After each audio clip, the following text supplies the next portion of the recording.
Hey, what's up, guys? Welcome back to another video.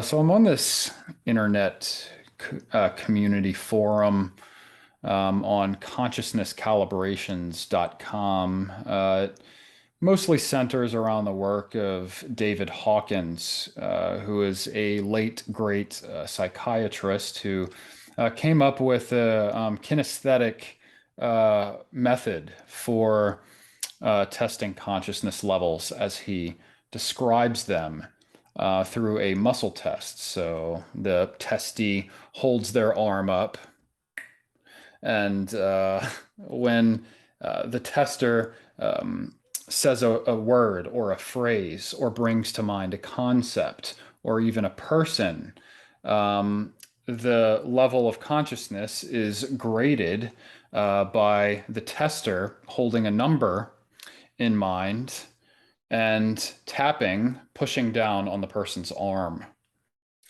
And if the person remains strong, that means that the consciousness level of that thing that they're holding in mind is at least of that level, that number that corresponds in the tester's mind. And then he keeps going up with the number calibration until the person goes weak. So, in a sense, the truth or the falsity of that statement or the level of consciousness, as he says, the power of the energetic field surrounding that concept or surrounding that person is gauged by the number that the tester has in mind. And the truth of it is closer to truth per se, the higher that number is, from 0 to the 700 to 1000 range is the roughly universally true level. So it kind of like makes for a thermometer. And they're also, instead of like a spectrum of like false over here, truth over there, right?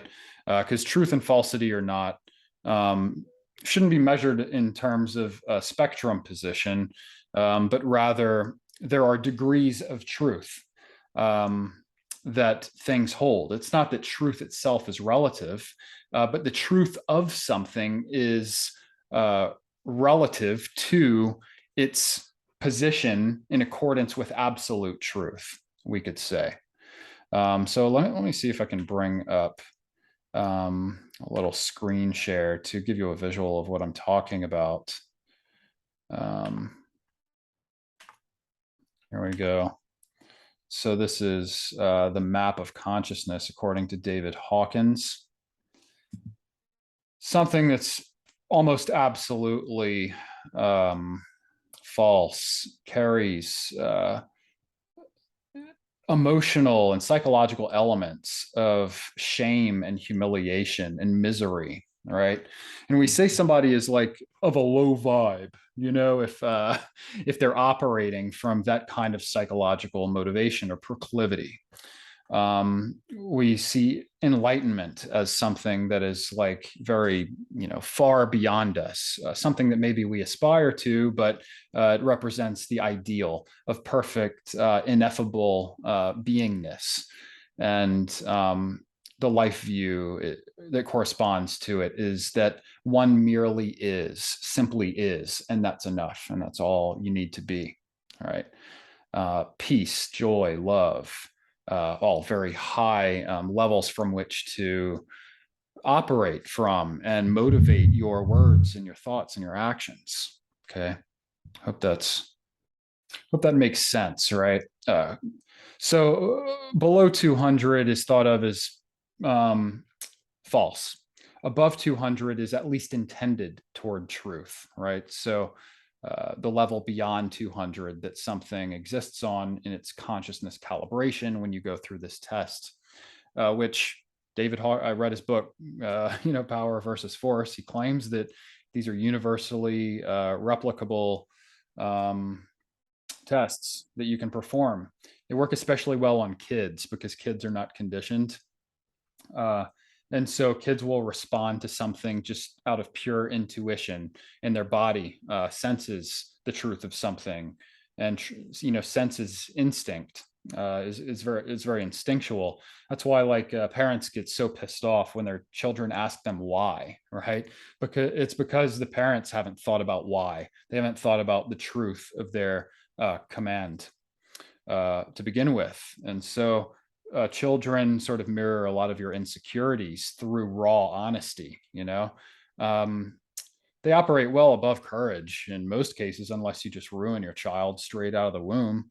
But courage, at least, you know, you have the intention and the balls to just like get in there and take on challenges, and know that the juice is worth the squeeze when it comes to, you know, from uh, from pain and struggle. If you're well principled, there can be growth from that. So people who operate from courage are at the bottom of the barrel of the truth train, in the caboose of the truth train, as I like to say. But nevertheless, they are intending their actions and their words well, you know. So anyway, it's not exactly, you know, the techniques and, you know, all the technical aspects of this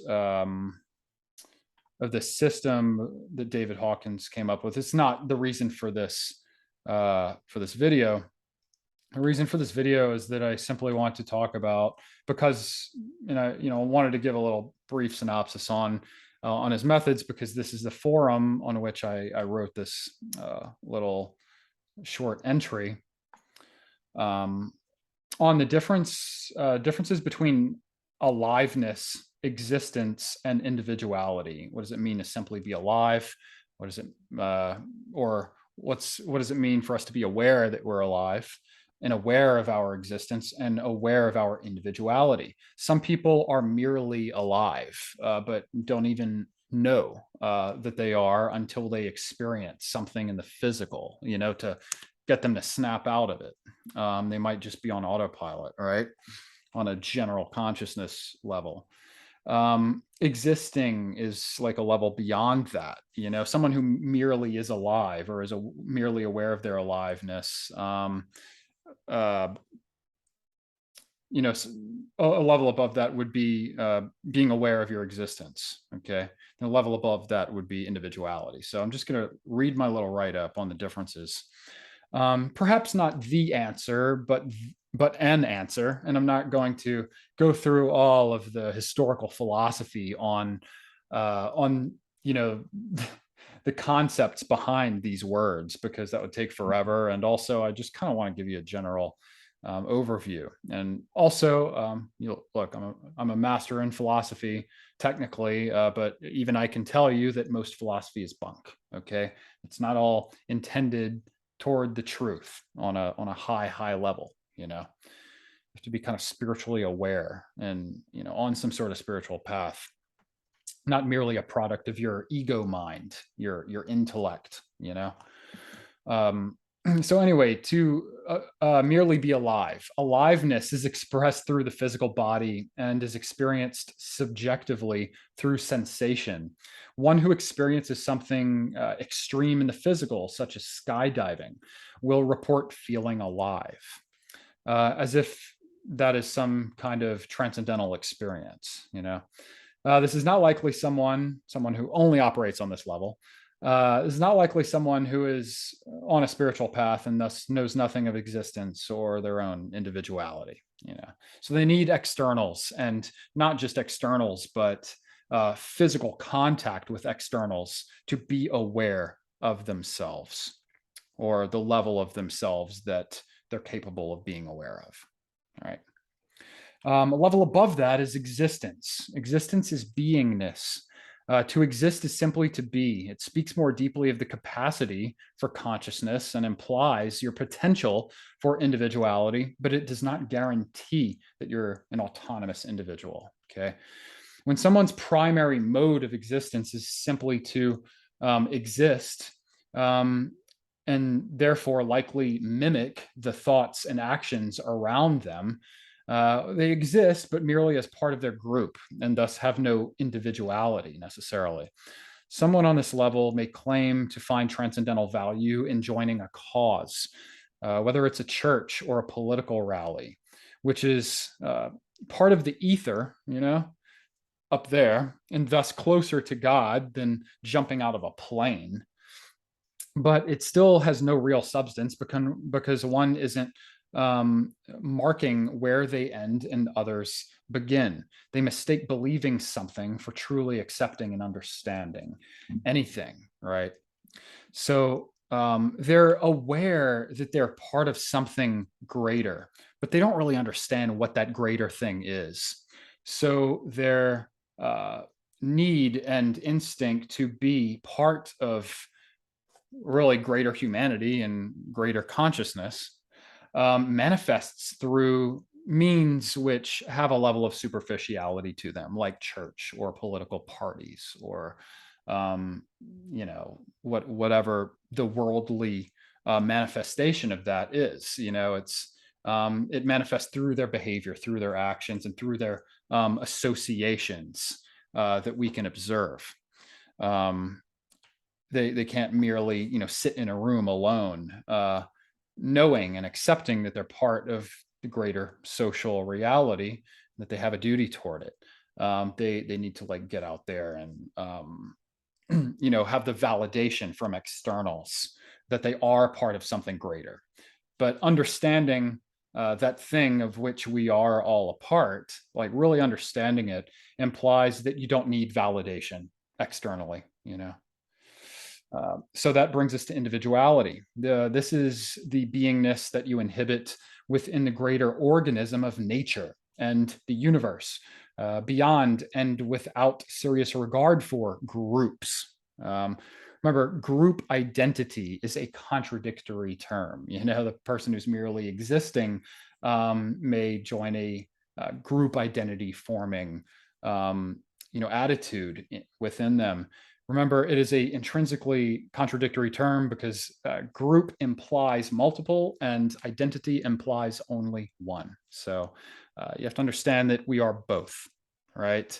But your identity is the one side of you. It's the only you side of you. And your identity can be defined as really nothing more complicated than your soul. Okay. So individuality.